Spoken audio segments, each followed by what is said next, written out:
वो लोग जो पीटीआई से नाराज़ थे और कोई नाराज़ वो आज नहीं हुए, वो नाराज़ पिछले 1.5-2 साल से चल रहे हैं। और जो लोग पार्लियामेंट की कार्रवाई कवर करते हैं वो इस बात की गवाही दे सकेंगे कि ये लोग को ऐसा नहीं है कि हमने इन्हें कुछ जो है वो वरगला लिया है अब आके। वो पिछले 1.5-2 साल से नाराज़ चले आ रहे हैं और ये इंतहाई मैं समझता हूँ कि घटियापन है कि इस वक्त ये इल्ज़ाम लगाया जाए उनके ऊपर कि जी वहाँ पे नोटों की बोरियां हैं, जी वहाँ पे जो है पैसे दिए गए हैं, वहाँ पे लालच दिया गया है। हालांकि गवर्नमेंट के पास तमाम सोर्सेज हैं, अगर कोई सबूत है इनके पास तो लेके आए सामने। और उन लोगों ने कुरान पाक पे और सूरह यासीन पे हाथ रख के इन बेबुनियाद इल्ज़ामात की जो है वो तरदीद की है। हमने मुत्तहिदा अपोजिशन ने इसके अलावा भी हमने 172 वोट जो है वो पूरे कर लिए हैं। अगर उनको साथ मिलाएं तो फिर तो ये गिनती जो है वो 190 195 से ऊपर चले जाती है। कल जब तहरीक जो है वो जब लीव ग्रांट हुई तो हमारे 161 वोट थे। 161 जाम करीम जिनको बेल मिल चुकी है और वो आ जाएंगे इंशाल्लाह वोट के दिन 162। अली वज़ीर जो जेल में है, जिसका प्रोडक्शन ऑर्डर जारी होना है, और उनको भी जो है वो वोट की इजाज़त मिलेगी 162। असलम बुतानी बलूचिस्तान से आज़ाद उम्मीदवार इलेक्ट हुए हैं 163। उसके बाद 3 वोट PMLQ के उनके पार्लिमानी लीडर तारक बशीर चीमा साहब के साथ 1+2 ये हो गए 166। और इसके अलावा जो है वो 4 वोट जो है वो BAP के वो आपके सामने है, वो भी जो है वो अनाउंस हो चुके हैं। तो इस तरह से 4 वो वोट मिला के 3 वोट जो है वो PMLQ के मिला के और 2 वोट जो आज़ाद हैं उनको मिला के, तो ये 172 का हिस्सा जो है वो पूरा हो जाता है। और इसमें हमें जो PTI के नाराज़ लोग हैं उनको शायद शामिल करने की ज़रूरत ना पड़े, लेकिन उनमें भी हमारे पास 5 लोग ऐसे हैं जो आज़ाद मुंतखब होके आए हैं इधर, जिन्होंने PTI के निशान पे वोट नहीं लिया। तो इसलिए हम इमरान खान साहब को उनका ये बयानिया भी जो है वो सामने नहीं आने देंगे कि जी देखें मेरे नाम के ऊपर वोट लिए हैं, अब उसके बाद आके जो है वो मेरे ख़िलाफ़ जो है वोट इस्तेमाल किया है। जो आदमी आज़ाद उम्मीदवार मुंतखब हुआ है वो PTI के मंशूर को, PTI के निशान को जो है वो हरा के जो है वो MNA जो है वो इलेक्ट हुआ है। और जो क्यू लीग है, क्यू लीग के वोट इसलिए हमें मिलेंगे कि बाकायदा उनके साथ जो मुलाकातें होती रही हैं। वैसे तो हमारे साथियों ने उनसे कई मुलाकातें की, लेकिन जो लास्ट 2 मुलाकातें थी उनमें जो सेकंड लास्ट थी उसमें मुनर सलाही साहब वहाँ पे मौजूद थे। और चौधरी मुनर सलाही साहब ने, अब देखें ये बातें जो हैं ये उनके साथ मुलाकात की, ये एक उनका और हमारा राज था, लेकिन अब क्योंकि उन्होंने इसकी खिलाफ वर्जी की है तो इसलिए हक़ाइक़ को अब सामने लाने में कोई हर्ज नहीं है। तो चौधरी मुनर सलाही ने उस मुलाकात में जब कि हमने उनको कायल करने की कोशिश की कि आप वज़ारत आला से नीचे आ जाएं, हमारे लिए बड़ा मुश्किल है कि आपके 10 वोट हैं, हमारे 165 वोट हैं, तो ये मुश्किल हो जाएगी। तो चौधरी मुनर सलाही ने कहा कि जी देखें, अगर आप हमें चीफ़ मिनिस्टरशिप दें तो ठीक है, वरना फिर हम खामोश बैठेंगे, हम फिर इसके अलावा जो है वो कोई और बात जो है नहीं करेंगे। ये चौधरी मुनर सलाही साहब ने कहा और मेरे सामने कहा। और उसके बाद जो आखिरी मुलाकात हुई उनसे, बाकायदा हमने उनकी ऑफ़र को तस्लीम किया, क्योंकि हमने जब ये सूरत हाल जो है वो अपनी लीडरशिप को भेजी, PMLN जो है उसमें हर फैसला जो है वो मशावरत से बहस मुबाहसे से, और फिर जो राय कायम होती है वो डिवाइडेड हो या मुतफ़िका हो, उसे रेफ़र किया जाता है अपने लीडर मियां नवाज़ शरीफ की तरफ, और वहाँ से फिर जो फ़ैसला आता है, जो कि अक्सर उस राय के मुताबिक ही होता है, उस फ़ैसले पे जो है वो अमल दरामद किया जाता है। आज भी PMLN का हर फ़ैसला जो है वो अपने लीडर मियां नवाज़ शरीफ की अप्रूवल से हो रहा है, और उनकी अप्रूवल के साथ ही जो है वो आगे बढ़ती है बात।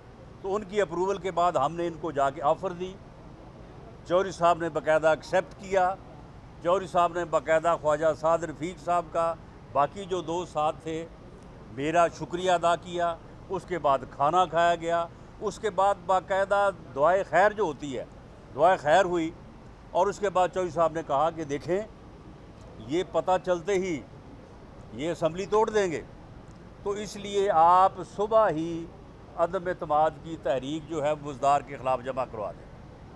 हमने कहा जी ठीक है, जब आपसे बात हो गई है तो हम करवा देते हैं। तो सुबह 9:30 बजे जो है वो तहरीक जमा होनी थी। वहाँ पे जिन दोस्तों के ज़ुम्मे लगाया गया वो थोड़ा लेट हो गए। 9:31 पे चौधरी साहब का फ़ोन कि जी वो जमा नहीं हुई अभी तक, और उसके बाद वो 9:45 बजे जो है वो जमा हुई, और उसके बाद पता चला कि चौधरी साहब ने जो है वो जाके हुकूमत से बात की है। वैसे चौधरी साहबान की सियासत में ये पहला वाक़या है जो मेरा ख़्याल है कि चौधरी मोहम्मद सलाई साहब की वजह से ऐसे हुआ है, वरना चौधरियों ने कभी ऐसे फ़ैसले जो हैं वो किए नहीं हैं इससे पहले। लेकिन बहरहाल हमारे लिए वो बाइस इज़्ज़त है। लेकिन मैं ये बात वाज़े कर दूं कि चौधरी साहब, आप PTI आपको वज़ीर आला नहीं बना सकती। PTI के पास वज़ीर आला का वोट है ही नहीं। PTI जो है वहाँ पे तो लीरो लीर हो चुकी है पंजाब में। वहाँ पे अलीम खां ग्रुप है, अलीम खां ग्रुप के पास 30 से 40 लोग हैं, ये पक्की बात है। मेरा उनसे तल्लक भी है, बहुत नफीस आदमी है। 30 से 40 लोग उनके पास हैं। वो अगर कोई उनको उम्मीदवार बनाए तो शायद बन जाएं, लेकिन वो फ़िलहाल उम्मीदवार नहीं है। वो सिर्फ़ इमरान के नॉमिनी, वो चौधरी साहब हों जो कोई हो, उसके ख़िलाफ़ वोट इस्तेमाल करेंगे। वहाँ पे 3 ग्रुप है, उनके पास भी 10-12 लोग हैं। वहाँ पे एक छीना ग्रुप है, उनके पास भी 10-12 लोग हैं। और अब वहाँ पे एक कल का नया ग्रुप जो है उसने जन्म ले लिया, वो है बुज़दार ग्रुप, क्योंकि बुज़दार के भी तो हमदर्द हैं ना। वो पूछ रहे हैं कि जनाब ये जो बैनुल-अक़वामी साजिश थी, ये इमरान खान साहब ने तो अपना वैसे ही कह दिया, ये तो हमारे ख़िलाफ़ थी ये।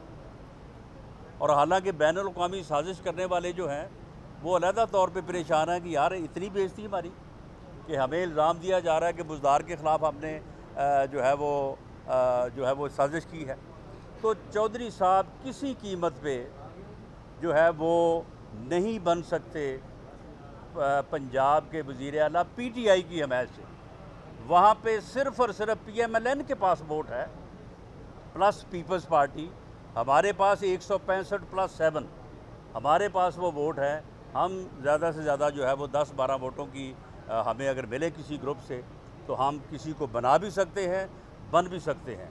और इस बारे में जो है वो PMLN की लीडरशिप जो है वो एक आध दिन में जो है वो फ़ैसला करेगी कि उन्होंने किस तरह से जो है वो सूरत हाल में आगे बढ़ना है।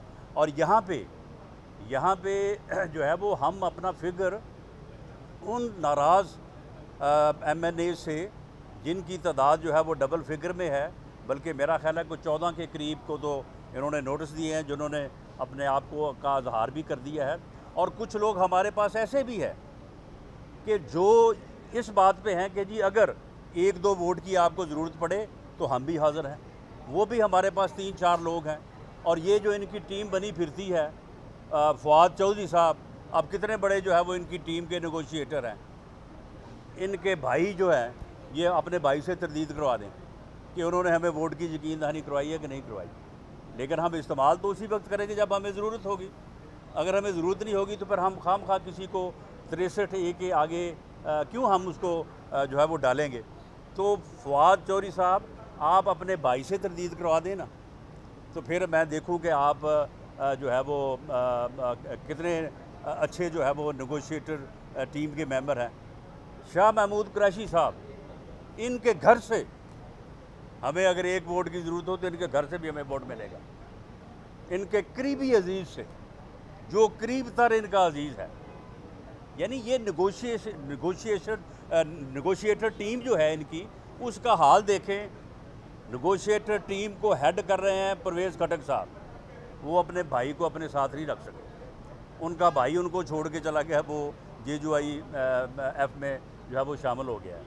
उसके बाद फवाद चौधरी साहब को मैंने चैलेंज किया है, मेरा उनसे बड़ा अच्छा तल्लक है, वो लाएं अपने भाई चौधरी फ़र्रुख अल्ताफ़ के से तरदीद करवा दें जो मैंने जो है वो बात की है। इसी तरह से नेगोशिएटर के तीसरे इनके खिलाड़ी हैं असद उमर साहब अपने आज तक भाई ज़ुबैर उमर को तो कायल कर नहीं सके कि इमरान खान जो है वो बहुत अच्छा लीडर है और बहुत जो है वो इस मुल्क को जो है वो संभालेगा। तो इसलिए ये टोटल जो है ये गेम हार चुके हैं और अब इनके पास एक ही बाइज़्ज़त रास्ता है कि ये जो है ये इस्तीफ़ा दें। और चाहिए था इमरान खान साहब, अगर आप में कोई असूल है, अगर आप में कोई समझ है, अब अगर आप में कोई वो चीज़ जिसका मैं नाम नहीं लेता अगर वो है, तो बुज़दार से इस्तीफ़ा लेने से पहले ख़ुद अपने इस्तीफ़े के ऊपर साइन करते, तो फिर हम समझते कि चलो किसी न किसी चीज़ का जो है वो आपको पास है। तो इनके पास अब सिर्फ़ इन 6 दिनों में एक ही रास्ता है कि वो ये है कि ये जो है वो रिज़ाइन करें। MQM ठीक है, हम MQM के साथ जो है वो मुज़ाकरात कर रहे हैं। रात ये गए हुए थे उनकी तरफ, हमारे साथ उनका टाइम था 10 बजे का, ये वहाँ से उठे ही ना, ये 11:30 बजे जाके ये उठ के गए। हम जो है वो बाहर इंतज़ार करते रहे। उसके बाद फिर उनसे बात हुई है, सिंध के वज़ीर आला और दूसरे लोग भी जो है वो साथ थे। मैं इस बात को अप्रिशिएट करता हूँ कि MQM के जो लोग हैं वो सही सियासी मुज़ाकरात कर रहे हैं। वो अपनी जो उनकी कॉन्स्टिट्यूंसी है उसके लिए बेहतर अंदाज से जो है वो वाकई सियासी मुज़ाकरात कर रहे हैं। बल्कि मैं समझता हूँ कि इस वक्त ये चीज़ भी सामने आई है कि अगर BAP का फ़ैसला जो है वो 4 और 1 से हुआ है, Q लीग का फ़ैसला जो है वो 3 और 2 से हुआ है, और MQM जो है वो अपने फ़ैसले के लिए जो है वो बड़ी तफसील से मुज़ाकरात कर रही है, तो इट मीन्स कि सियासतदान जो हैं वो सियासी तौर पे नेगोशिएट कर रहे हैं, वो सियासी फ़ैसले कर रही हैं। सियासी जमातें अपने फ़ैसले करने में आज़ाद हैं।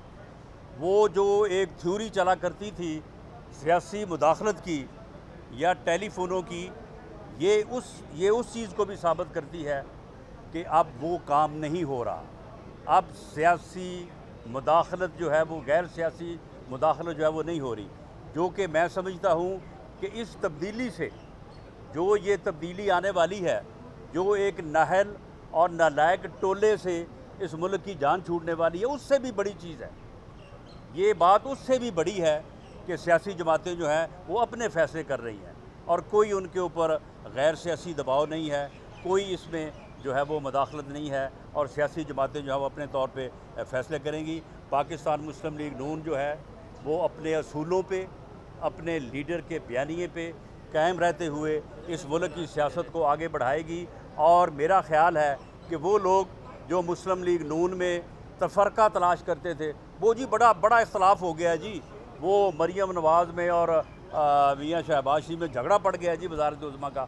उनको मेरा ख़्याल है कि कल रात जब मरियम नवाज़ शरीफ ने ख़ताब के लिए दावत दी है मियाँ नवाज़ शरीफ को रात के जलसे में, उनको मेरा ख़्याल आराम आ गया होगा। पाकिस्तान मुस्लिम लीग नून जो है वो मियाँ नवाज़ शरीफ की क़यादत में मुत्तहिद है और इसी तरह से जो है वो आगे बढ़ेगी और मुल्क में सही मानों में जमहूरियत जो है और लेके आएगी।